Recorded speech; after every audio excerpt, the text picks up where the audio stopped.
तो ये होता था पुराने ज़माने में थोड़ा कि वो उनका ये कहना था कि अगर हम लोग जो है वो चीज़ों को, या हमारे पास ऑर्गेनिक कंपाउंड्स हैं उनको अगर हम लोग जानदार से एक्सट्रैक्ट करेंगे तो वो हमारे पास ऑर्गेनिक होंगे, और अगर हम लोग उनको जानदार से नहीं करेंगे बल्कि अगर हम उनको बेजान से लेंगे तो वो हमारे पास क्या होंगी, इनऑर्गेनिक होंगी। ये उनका कहना था, ठीक है।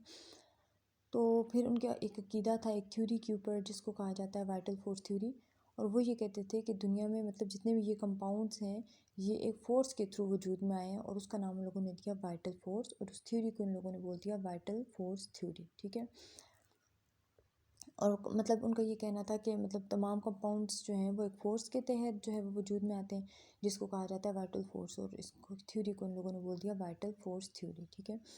फिर हमारे पास एक साइंटिस्ट था जिसका नाम था फ्राइड्रिक वोलर। अब उनका तो ये मानना था कि हम लोग ऑर्गेनिक को जो है वो बेजान से लेते हैं, ठीक है। तो और ख़ुद उसको नहीं बना सकते, ये सारी चीज़ें एक फ़ोर्स के थ्रू बनी है जिसको उन लोगों ने वाइटल फ़ोर्स कहा। तो फिर 1828 में एक जर्मन का केमिस्ट था जिसका नाम था फ्राइड्रिक वोलर, ठीक है। उसने यूरिया को बना दिया था फ्रॉम इनऑर्गेनिक कंपाउंड से, ठीक है। उसने खुद बना दिया था जब यूरिया को, तो ये वाइटल फोर्स थ्योरी हमारे पास क्या होगी, डिस्कार्ड होगी। उसने यूरिया को किस तरह से बनाया था, उसने सिंपल अमोनियम सियानेट को लिया, ठीक है। अमोनियम सियानेट का हमारे पास ये फार्मूला होता है, इसको इसने हीट किया और ये कन्वर्ट हो गया हमारे पास किस में, यूरिया में, जिसका फार्मूला होता है NH2C double bonded with O और NH2, ठीक है। यानी कि उसने अमोनियम सियानेट जो कि एक इनऑर्गेनिक कंपाउंड था उसको किस में कन्वर्ट कर दिया, ऑर्गेनिक कंपाउंड में कन्वर्ट कर दिया। अच्छा, अगर हम लोग देखें कि ये जो है हमारे पास अमोनियम सियानेट कहाँ से आता है, अगर हम लोग इस चीज़ को देखें ना, तो अमोनियम सियानेट को पहले बनाएंगे तो आगे फिर हमारे पास जो है वो यूरिया बनेगा। तो उसके लिए हम लोग ये चीज़ मतलब उसने ली, ठीक है। तो इससे उसके पास बन गया NH4CNO, ठीक है। NH4 और CNO साथ आ गए और KOH अलग हो गया, ठीक है। तो फिर इस अमोनियम सियानेट को उसने यूज़ किया था, उसको हीट करके फिर उसने उसको किस में कन्वर्ट कर दिया, यूरिया में कन्वर्ट कर दिया। यहाँ से ये पॉजिटिव बना, ये नेगेटिव बना, ठीक है। यहाँ से ये पॉजिटिव बना और ये नेगेटिव बना। इस नेगेटिव ने इस पॉजिटिव के साथ रिएक्ट करके KOH बना दिया, इस पॉजिटिव ने इस नेगेटिव के साथ मिलकर NH4CNO बना दिया, ठीक है। तो ये हमारे पास आ गया रिएक्शन। नेक्स्ट हमारे पास आ जाता है, इसके बाद हमारे पास आ जाता है कि मतलब कि हम ऑर्गेनिक कंपाउंड्स की टाइप्स पढ़ेंगे, ठीक है। कुछ एक्सेप्शनल केसेस हैं वो आप लोग पहले से पढ़ते आ रहे हैं कि कौन से कंपाउंड्स हैं भाई, कार्बन मोनोऑक्साइड, कार्बन डाइऑक्साइड, सियानेट्स, सियानाइड्स हो गया, और इसके अलावा allotropic forms of carbon, carbon disulphide और नाइट्रिल्स, ये सारे जो है इनके अंदर कार्बन होता है, लेकिन फिर भी हम इसको जो है वो ऑर्गेनिक में कंसिडर नहीं करते, हम इनको इनऑर्गेनिक में कंसिडर करते हैं ड्यू टू देयर प्रॉपर्टीज़, या फिर उनका जो सिंथेसिस का तरीका है उस बेस पे, ठीक है।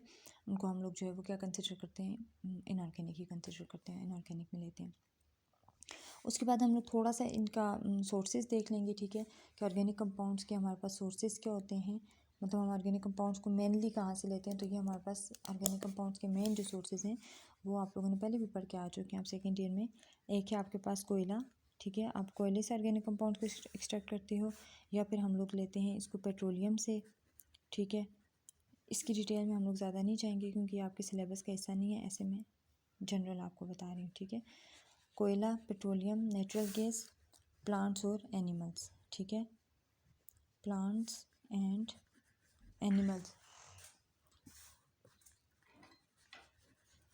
मतलब ये हमारे पास क्या हैं, सोर्सेज हैं, कोल, पेट्रोलियम, नेचुरल गैस, प्लांट्स और एनिमल्स। ये हमारे पास मतलब 4-5 सोर्सेज हैं जिनसे हम लोग क्या करते हैं कि ऑर्गेनिक कंपाउंड्स को सिंथेसाइज करते हैं, और इनकी प्रॉपर्टीज़ के बारे में थोड़ा सा देख लेते हैं, ठीक है। ऑर्गेनिक कंपाउंड्स की हमारे पास खुसूसियात और उनके यूजेस, मतलब उनकी अहमियत क्या है, ठीक है। ऑर्गेनिक कंपाउंड्स की खुसूसियात की होती हैं कि इनके हमारे पास जो है मतलब सोलबिलिटी होती है, ऑर्गेनिक कंपाउंड्स में ये हल हो सकते हैं, ठीक है। तो सबसे पहले हम लोग बोलेंगे सोलबिलिटी, ठीक है। इनकी सोलबिलिटी किस में है, मतलब ये खुद भी ऑर्गेनिक है, ऑर्गेनिक में ही हल होते हैं, ठीक है। ये हमारे पास जो है वो थोड़े वोलेटाइल कंपाउंड्स होते हैं, ठीक है, यानी कि इनके मेल्टिंग पॉइंट, बॉइलिंग पॉइंट्स हमारे पास क्या होते हैं, लो होते हैं, ठीक है। लो मेल्टिंग पॉइंट और बॉइलिंग पॉइंट्स होते हैं क्योंकि इनका जो है वो हमारे पास बॉन्डिंग इनके अंदर जो है वो week van der Waals forces होती हैं। फिर जी इनकी हमारे पास इनके अंदर एक खुसूसियत होती है जिसको हम कहते हैं केटिनेशन, यानी कि कार्बन टू कार्बन बॉन्ड बनाते हैं ये, ठीक है। और फिर ये जो इनके अंदर आइसोमेरिज्म का फिनोमेना भी होता है, ठीक है, मतलब कि आइसोमेरिज्म का फिनोमेना भी करते हैं इनके अंदर होता है। और इसके अलावा इनकी जो डेंसिटी या विस्कोसिटी होती है वो ज़्यादा लो होती है, ठीक है, मतलब ज़्यादा लो डेंसिटी वाले और लो विस्कोसिटी वाले कंपाउंड्स होते हैं। लो डेंसिटी एंड विस्कोसिटी, इनकी डेंसिटी भी लो होती है और इनकी जो विस्कोसिटी होती है वो भी क्या होती है हमारे पास, लो होती है, ठीक है। फिर हमारे पास इसके आ जाती हैं यूजेस। तो यूजेस में हमारे पास क्या आ जाएगा कि जो हमारे पास ऑर्गेनिक कंपाउंड्स हैं इनकी यूजेस में हमारे पास ये चीज़ आ जाएगी, ऑर्गेनिक कंपाउंड के यूजेस में हमारे पास क्या आ जाएगा कि देखिए डेली लाइफ में हमारे फूड से लेके, मतलब हमारा फूड भी ऑर्गेनिक कंपाउंड होता है, क्लॉथिंग हमारी, ठीक है। उसके अलावा अगर हम लोग बोलें तो कॉस्मेटिक्स में हमारे पास ऑर्गेनिक कंपाउंड यूज़ होते हैं। फिर जी हमारे पास जो है फॉर एग्जांपल पेट्रोल हम लोग यूज़ करते हैं, ठीक है, ये भी ऑर्गेनिक कंपाउंड है। और रूम में अगर आप लोग मौजूद हर चीज़ फॉर एग्जांपल कारपेट से लेके, मतलब ईच एंड एवरी थिंग आप लोग अगर अपनी सराउंडिंग में देखेंगे तो आपको पता चलेगा कि वो जो है ऑर्गेनिक कंपाउंड्स ही है, ठीक है। अच्छा, अब हम थोड़ा सा इसका टाइप्स की तरफ जाएंगे, ठीक है, ऑर्गेनिक कंपाउंड्स की टाइप्स की तरफ जाएंगे। तो हमारे पास यह टाइप्स, या मैं इसको कह सकती हूँ classification of hydrocarbons organic compounds and their derivatives. तो हमारे पास इनकी दो क्लासेस आती हैं, ठीक है। या तो हमारे पास ये एलिफेटिक होते हैं, ठीक है, ऑर्गेनिक कंपाउंड्स या तो हमारे पास एलिफेटिक होते हैं या फिर हमारे पास ये एरोमेटिक होते हैं, ठीक है। या हमारे पास ये एलिफेटिक होंगे या फिर ये हमारे पास क्या होंगे, एरोमेटिक होंगे, ठीक है। एलिफेटिक या एरोमेटिक आ जाएंगे, ठीक है, या एलिफेटिक होंगे या फिर क्या होंगे, एरोमेटिक होंगे। फर्दर फिर हमारे पास जो मतलब कि आ जाता है, तो एलिफेटिक की फर्दर हमारे पास फिर दो टाइप्स होती हैं, ठीक है। एलिफेटिक हमारे पास टू टाइप्स के होते हैं। एलिफेटिक या तो हमारे पास होते हैं ओपन चेन, ठीक है, या फिर ये हमारे पास होते हैं साइक्लिक, सिंपल साइक्लिक कंपाउंड्स, ठीक है। एलिफेटिक हमारे पास ओपन साइक्लिक भी हो सकते हैं या फिर क्या होंगे, हमारे पास साइक्लिक होंगे। फिर हम देखते हैं कि हमारे पास ओपन चेन की टाइप्स कितनी है और क्लोज चेन की कितनी टाइप, ठीक है। ओपन चेन या इसको हम लोग क्या बोलते हैं, क्लोज चेन, ठीक है। ओपन चेन कंपाउंड में हमारे पास वो सारे कंपाउंड्स आ जाएंगे कि जिनकी हमारे पास स्ट्रेट चेन होती है, ओपन चेन होती है, या वो सिंपलर साइक्लिक कंपाउंड आ जाएंगे जिनकी प्रॉपर्टीज स्ट्रेट चेन की तरह की होंगी, ठीक है। और इसके आगे से फर्दर फिर ओपन चेन वालों की हमारे पास टाइप्स होती हैं, या तो चेन स्ट्रेट होती है, ठीक है। ओपन चेन की फर्दर हमारे पास क्या टाइप्स आ जाएंगी, ओपन चेन में हमारे पास आ जाएगा ये तो चेन हमारे पास स्ट्रेट होगी, ठीक है, या फिर चेन हमारे पास ब्रांच होगी, हमारे पास सेचूरेटेड होगी, या फिर हमारे पास ये क्या होगी, अनसेचूरेटेड होगी, ठीक है। और जो क्लोज चेन है उनमें हमारे पास कौन से आ जाएंगे, जिसमें जो वो हाइड्रोकार्बन जिनमें हमारे पास जो चेन है वो क्लोज हो जाती है। जैसे फॉर एग्जांपल साइक्लोब्यूटेन हो गया, ठीक है। साइक्लोप्रोपेन को हम लोग इसमें लेते हैं ओपन चेन में क्योंकि इसकी खुसूसियात उसकी तरह की होती हैं। साइक्लोपेंटेन ले लें, ठीक है, साइक्लोहेक्सेन ले लें, और इसमें हमारे पास जो है वो सेचूरेटेड और अनसेचूरेटेड क्लोज चेन वाले भी आ जाते हैं, ठीक है। यानी कि क्लोज चेन में हमारे पास फिर फर्दर कौन से होते हैं, सेचूरेटेड और अनसेचूरेटेड भी आ जाते हैं। अनसेचूरेटेड जिसमें डबल या ट्रिपल बॉन्ड होता है, और सेचूरेटेड जिसमें मतलब कोई डबल या ट्रिपल बॉन्ड नहीं होता, सिर्फ सिंगल बॉन्ड ही होता है। फिर जी हमारे पास आ जाते हैं एरोमेटिक हाइड्रोकार्बन्स, ठीक है। नेक्स्ट हमारे पास क्या आ जाते हैं, एरोमेटिक हाइड्रोकार्बन्स। एरोमेटिक हाइड्रोकार्बन्स हमारे पास कौन से होंगे, एरोमेटिक हाइड्रोकार्बन्स हमारे पास होंगे बेंजीन, मतलब एरोमेटिक हाइड्रोकार्बन्स में हमारे पास आ जाएगा बेंजीन और बेंजीन लाइक कंपाउंड, ठीक है। बेंजीन या बेंजीन लाइक कंपाउंड हमारे पास किस में आ जाते हैं, बेंजीन लाइक कंपाउंड हमारे पास किस में आ जाएंगे, एरोमेटिक हाइड्रोकार्बन्स में आ जाएंगे, ठीक है। बेंजीन या बेंजीन लाइक कंपाउंड हमारे पास किस में आ जाएंगे, एरोमेटिक हाइड्रोकार्बन्स में आ जाएंगे। फिर जी हमारे पास आ जाता है इनका नॉमेनक्लेचर, ठीक है। अब हम चलते हैं इनके नॉमेनक्लेचर की तरफ, ठीक है। बल्कि नॉमेनक्लेचर से पहले मैं आपको बता देती हूँ कि नॉमेनक्लेचर हम किसका करें, हम नॉमेनक्लेचर करें ये जो 10-12 फंक्शनलिटीज़ हैं इनका नॉमेनक्लेचर करनी, तो पहले मैं आपको उनका इंट्रोडक्शन दे देती हूँ कि हम किसका नॉमेनक्लेचर करेंगे। एक हमारे पास रहेगा, यहाँ पे मैं लिख लेती हूँ फंक्शनैलिटी, ठीक है। यहाँ पे हम लिख लेंगे उसका फंक्शनल ग्रुप क्या है, ठीक है। उस फंक्शनैलिटी का हमारे पास फंक्शनल ग्रुप क्या है, ठीक है। तीसरे नंबर पे हमारे पास इसका आ जाएगा फार्मूला, ठीक है। कोई एक मैं एग्जांपल लिख के तो मतलब आपको समझाने के लिए सबसे पहले हम लोग लेते हैं अल्केन्स को, ठीक है। सबसे पहली फंक्शनलिटी हमारे पास क्या है, अल्केन्स है, ठीक है। अल्केन्स का फंक्शनल ग्रुप क्या है कि अल्केन्स में हमारे पास क्या होता है, सिंगल बॉन्ड होता है, ठीक है।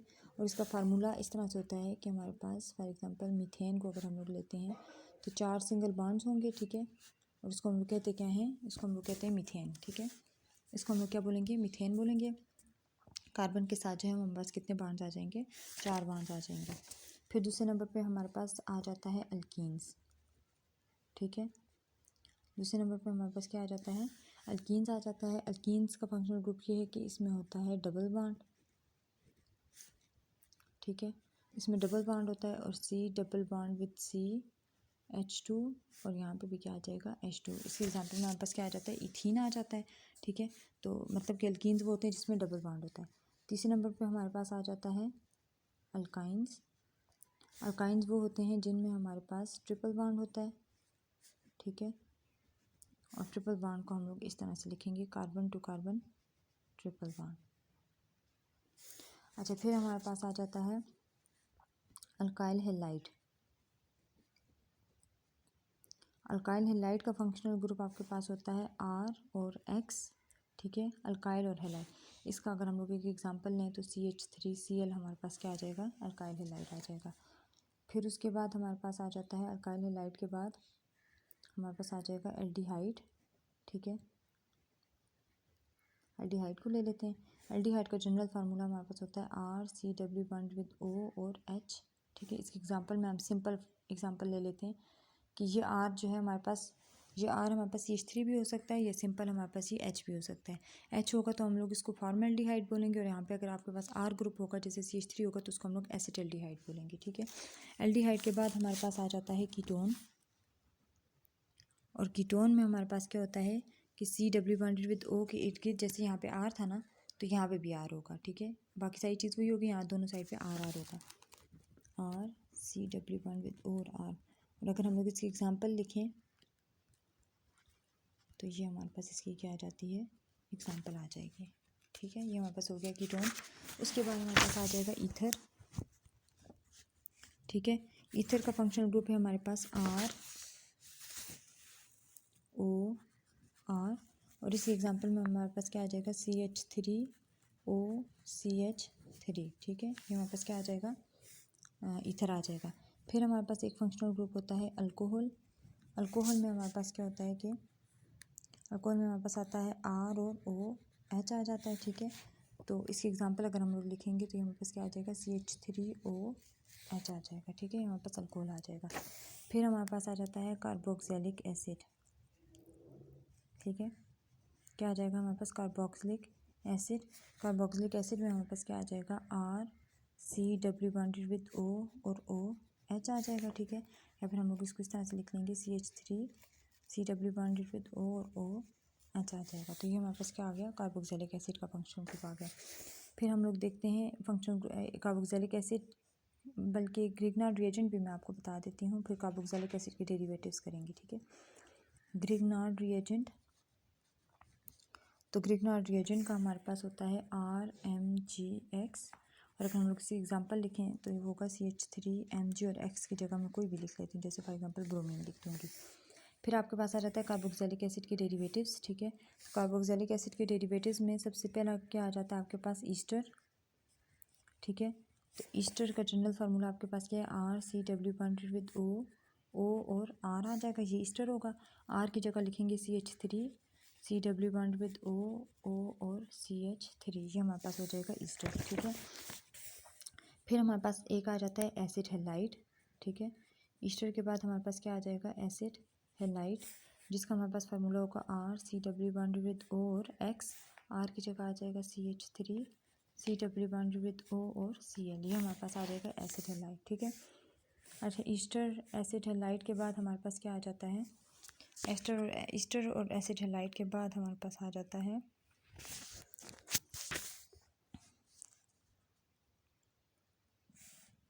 मतलब और कार्बोक्सिलिक एसिड के जो डेरिवेटिव्स है हमारे पास है एमाइड, ठीक है।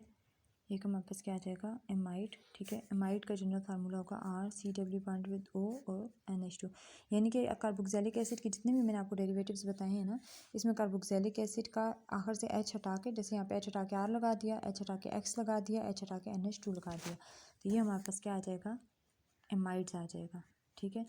फिर हमारे पास आ जाता है एमाइड्स के बाद लास्ट है हमारे पास, ये कार्बोक्सिलिक एसिड का डेरिवेटिव नहीं है, ये एमाइंस हैं, ठीक है। एमाइंस का फार्मूला हमारे पास होता है, अमोनिया में से हम एक हाइड्रोजन को रिमूव करके उसकी जगह R लगा देते हैं, तो ये हमारे पास आ जाएगा मिथाइल एमाइन, ठीक है। और लास्ट वन हमारे पास एमाइंस के बाद आ जाता है सैनाइड्स, ठीक है। सैनाइड्स या नाइट्रिल्स, सैनाइड्स या नाइट्रिल्स आ जाते हैं, ठीक है। सैनाइड्स या नाइट्रिल्स का हमारे पास जनरल फार्मूला होता है RC ट्रिपली बॉन्डेड विद N, ठीक है। और एग्जांपल अगर मैं लिखूँ तो मिथाइल नाइट्रिल, जैसे ये हमारे पास इस तरह से आ जाता है, इस ग्रुप को हम नाइट्रिल ग्रुप कहते हैं, ठीक है।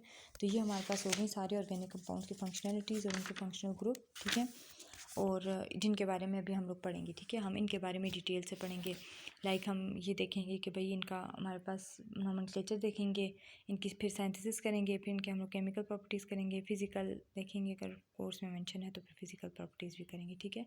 तो ये हमारे पास जो है वो क्या है, फंक्शनैलिटीज़ हैं, जिसमें हमारे पास आ जाता है अल्केन्स, अल्कीन्स देख रहे हैं आप लोग, ठीक है। ये क्या क्या आ गया, एक सबसे बड़ा हमारे पास आ गया अल्केन्स, फिर आ जाता है अल्कीन्स, फिर आ जाता है अल्काइंस, फिर आ जाता है अल्काइल हैलाइड, एल्डिहाइड, कीटोन, ठीक है। फिर हमारे पास आ जाता है ईथर, अल्कोहल, कार्बोक्सिलिक एसिड, ठीक है। फिर Grignard reagent, ester, acid halide, amide, amines और नाइट्रिल्स, ठीक है। अब हम आज जो है वो सबसे पहले हम अल्केन्स का नोमेनक्लेचर करेंगे, ठीक है। नोमेनक्लेचर हम लोग किसका करेंगे, अल्केन्स का, अल्केन्स का हम नोमेनक्लेचर करेंगे, ठीक है। और उससे पहले मैं आपको बताती हूँ थोड़ा सा नोमेनक्लेचर के बारे में कि नोमेनक्लेचर होता क्या है, ठीक है।